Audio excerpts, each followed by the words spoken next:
I, 32F, am dealing with a difficult situation involving my sister Sarah, 35F, and her husband Mike, 37M. I need to give a lot of background information so everyone understands how we got here and why this situation is tearing our family apart. Our family wasn't rich, but we were always close and happy.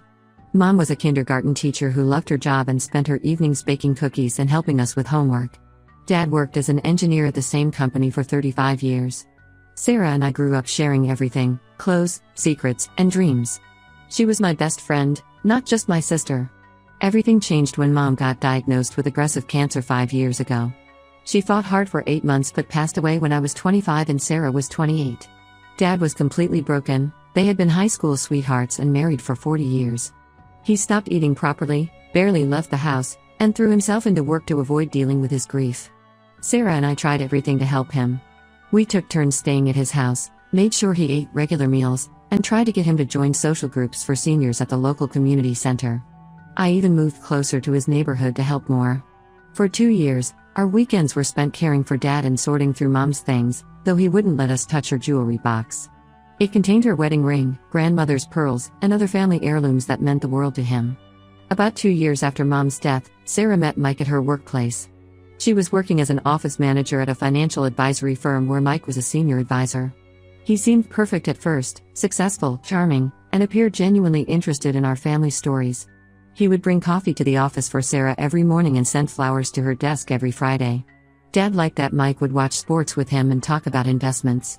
After dating for just 6 months, they got married in a small ceremony. I thought it was too fast and tried to talk to Sarah about it, but she said she was in love and didn't want to wait. Dad was just happy to see Sarah smiling again, so he supported her decision. I kept my doubts to myself since everyone else seemed happy. The problem started slowly. Mike began offering to help Dad with his finances, saying he could get better returns on Dad's retirement savings. Dad had been struggling with keeping track of his accounts since Mom died. She had always handled the household finances. Sarah convinced Dad to let Mike manage his money, saying it would give him one less thing to worry about. I had concerns but stayed quiet because Dad trusted Mike and Sarah was so insistent. Last year, while helping Dad prepare his tax returns, I noticed something odd. There were large monthly transfers from his retirement account to an unfamiliar bank account. When I asked Dad about them, he had no idea what I was talking about. He thought his money was being invested in conservative mutual funds, which is what Mike had promised. I spent weeks investigating and discovered Mike had been systematically stealing from Dad's retirement fund. He had been transferring between $5,000 and $15,000 every month for over a year, totaling nearly $200,000. He covered his tracks by sending Dad fake investment statements showing his money was growing steadily. When I confronted Mike with the evidence, he first tried to deny everything. Then he claimed it was all a misunderstanding and the money was in special high-yield investments. I didn't buy it and showed Dad all the proof, bank statements, transfer records, and the fake documents Mike had created. Dad was devastated. He had trusted Mike not just with his money, but with his daughter's happiness. Sarah refused to believe any of it. She accused me of doctoring the documents because I was jealous of her marriage.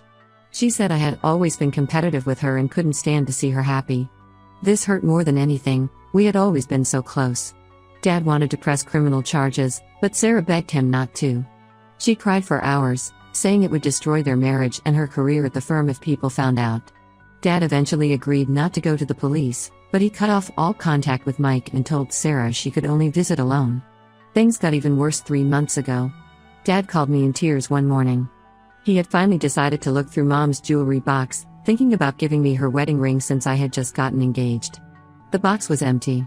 All of Mom's jewelry, her wedding ring, the pearls that had been in our family for generations, the diamond earrings Dad gave her on their 30th anniversary, everything was gone. When we asked Sarah and Mike about it, Mike claimed he knew nothing. Sarah defended him aggressively, saying we were trying to frame him because we never accepted him into the family. She suggested maybe Dad had misplaced the jewelry or one of his housekeepers had taken it. This was absurd. Dad had kept that box locked in his bedroom and only we knew where the key was kept. Dad was never the same after that. He stopped eating properly again and his health declined rapidly. Last month, he had a massive heart attack and passed away before Sarah or I could get to the hospital. When his will was read, we discovered he had added a specific provision stating that Mike was not to attend his funeral under any circumstances. Now Sarah is threatening to skip Dad's funeral if Mike isn't allowed to attend. She's been calling and texting constantly, saying I turned Dad against them and ruined their relationship in his final years. She says I'm being cruel and denying her the chance to grieve properly with her husband by her side. Some of our relatives think I should just let Mike come to keep the peace. They say Dad isn't here anymore to know the difference, and it would help Sarah heal. But others support my decision to honor Dad's final wishes, saying Mike lost the right to attend when he betrayed Dad's trust. I'm standing firm on this. This man stole our father's retirement money and our mother's precious jewelry. He has shown no remorse and never apologized. Dad made his wishes clear, and I intend to honor them. But watching my sister choose this man over our family again and again is breaking my heart. Ida for refusing to let him attend the funeral? Update 1 first, I want to thank everyone who commented on my original post. Reading your responses helped me feel less alone in this situation. A lot has happened in the past 2 weeks, and things have gotten even more complicated than I imagined. The day after I made my post, I received a private message from a woman named Linda. She said she was Mike's ex-wife and had seen my post through a mutual friend who follows this subreddit. At first, I was skeptical, but she sent me photos and documentation proving her identity. What she told me turned my whole world upside down. According to Linda, Mike had done exactly the same thing to her family 10 years ago. She sent me court documents showing he had been convicted of financial fraud after stealing nearly $150,000 from her elderly parents while managing their retirement accounts. He served 18 months in prison and was ordered to pay $300,000 in restitution, which he never fully paid. Linda said her parents had to sell their home and move in with her because of what Mike did to them. The similarities between our situations were chilling. Linda explained how Mike had charmed her entire family, offering to help manage their finances because of his expertise. He even used the same excuse about special high-yield investments when the money started disappearing. She said he was so convincing that her family initially defended him against the investigators, just like Sarah is defending him now. I spent hours going through all the documents Linda sent me.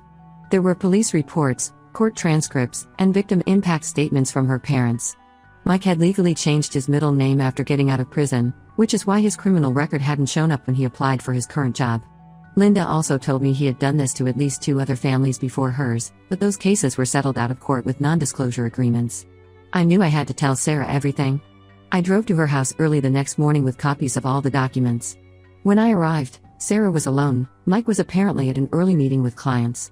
I tried to calmly explain everything Linda had told me, showing her the court records and proof of his conviction. Instead of listening, Sarah completely broke down. She started screaming that I was trying to destroy her life and had fabricated all the documents. Then she dropped a bombshell. She said she's 3 months pregnant and accused me of trying to tear her family apart before her child is even born. She said the stress I was causing could harm her baby and threatened to never let me see my niece or nephew if I didn't drop everything. The news about her pregnancy hit me hard. I always dreamed we would raise our children together like best friends, just as we had been. Now I was standing in her kitchen, being told I might never meet my future niece or nephew. I left her house in tears, feeling more lost than ever. The funeral was scheduled for yesterday. I arranged everything according to Dad's wishes, his favorite hymns, flowers like the ones he used to plant with Mom, and photos from happier times throughout the service hall.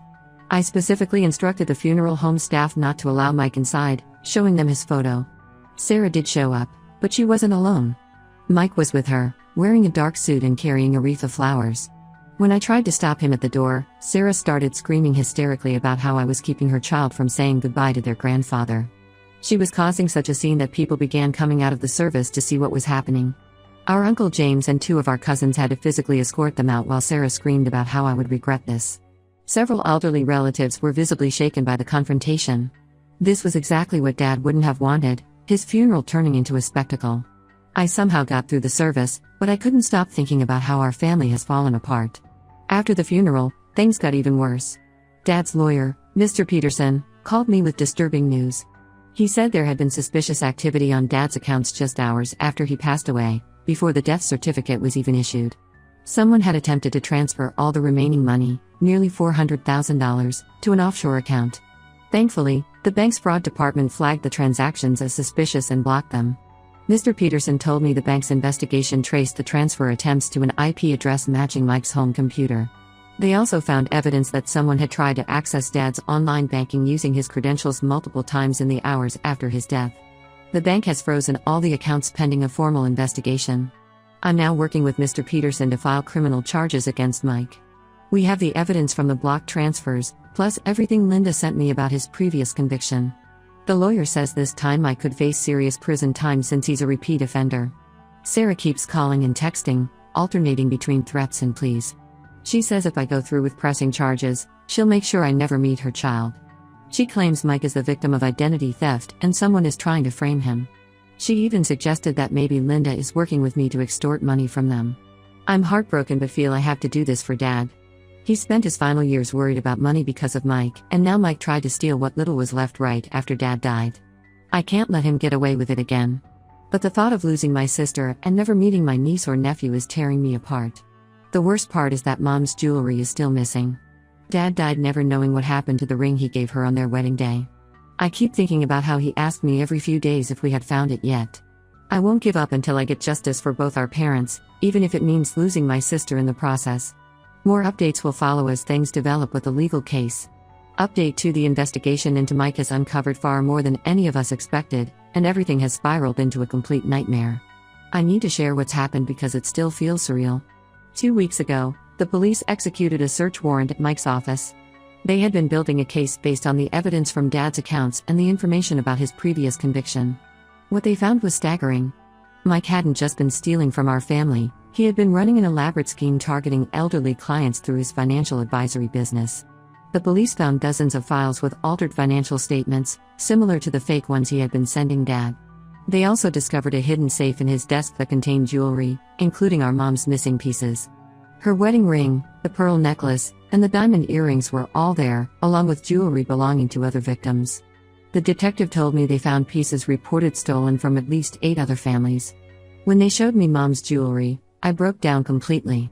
All those months of searching, watching Dad's hope fade every time we couldn't find them, and they were sitting in Mike's office the whole time. The detective said they found documentation suggesting Mike had been pawning pieces of jewelry, then buying them back when he needed to show them to suspicious family members. Sarah had to come to the police station to identify Mom's jewelry. When she saw the ring, she went pale and started shaking. She finally broke down and admitted something that made me physically sick.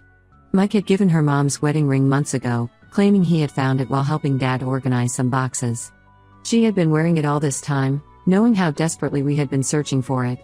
She tried to justify it by saying Mike told her Dad had probably meant to give it to her since she was the older daughter, but forgot because of his grief.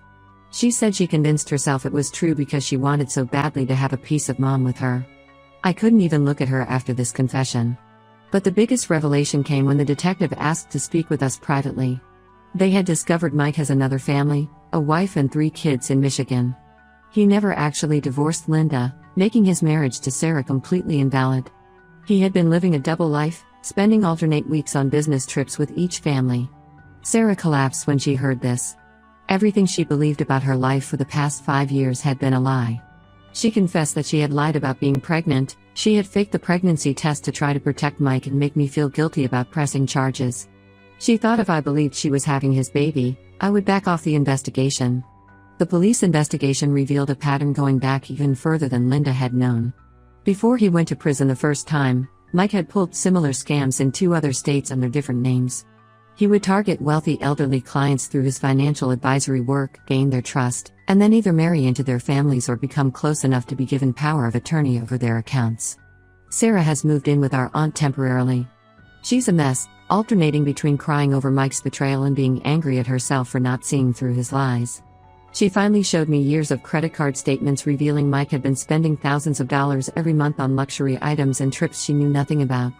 Now she's discovering he took out loans in her name that she's responsible for. Some of our relatives are urging me to forgive Sarah, saying she was as much a victim as Dad was. But I can't forget how she defended Mike even after seeing proof of what he did to Dad. I can't forget her wearing Mom's ring while we searched everywhere for it. I can't forget her trying to ruin Dad's funeral and lying about being pregnant to manipulate me. The prosecutor says they have enough evidence to charge Mike with multiple counts of fraud, theft, and identity theft. They're saying he could face up to 20 years in prison given his prior conviction and the scale of his crimes.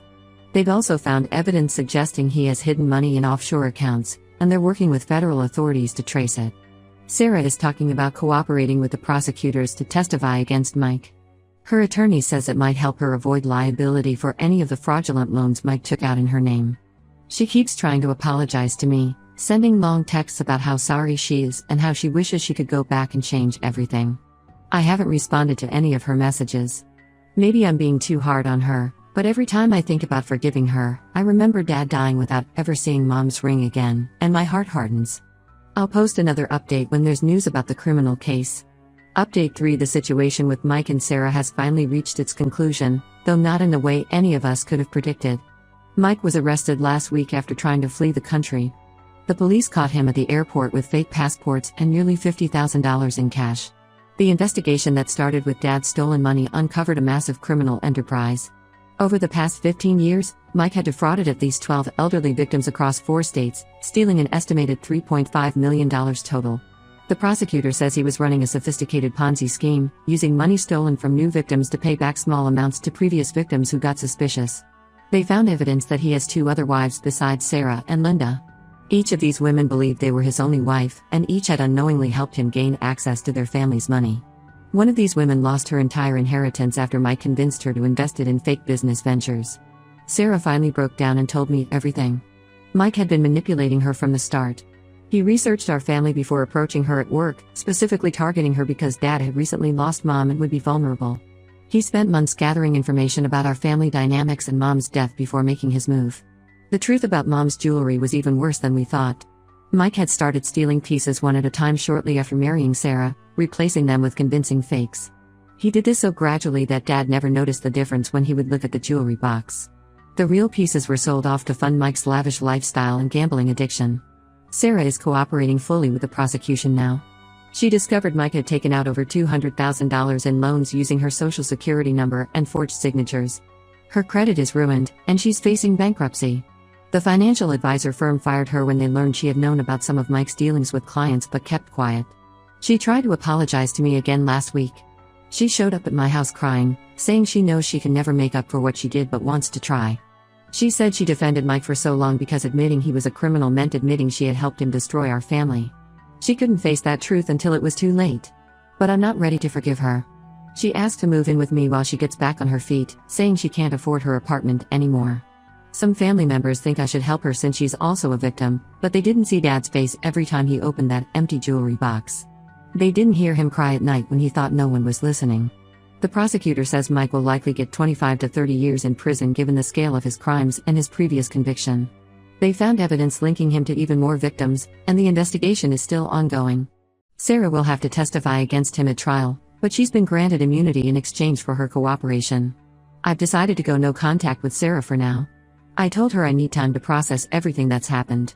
Maybe someday I can forgive her, but right now the betrayal is too fresh. Every time I look at her, I see Dad's heartbroken face when we discovered Mom's jewelry was gone. I see her standing at his funeral, screaming and defending the man who stole from him. The police returned Mom's jewelry to me since I'm the executor of Dad's estate. Looking at these pieces now just makes me sad. They should have been with Dad in his final years, bringing him comfort and memories of Mom. Instead, they were locked in a criminal's safe while he died thinking they were lost forever. At least now we have justice for Dad, and Mike can't hurt any more families. But the price of that justice was losing my only sister, and I don't know if our family will ever truly recover from this.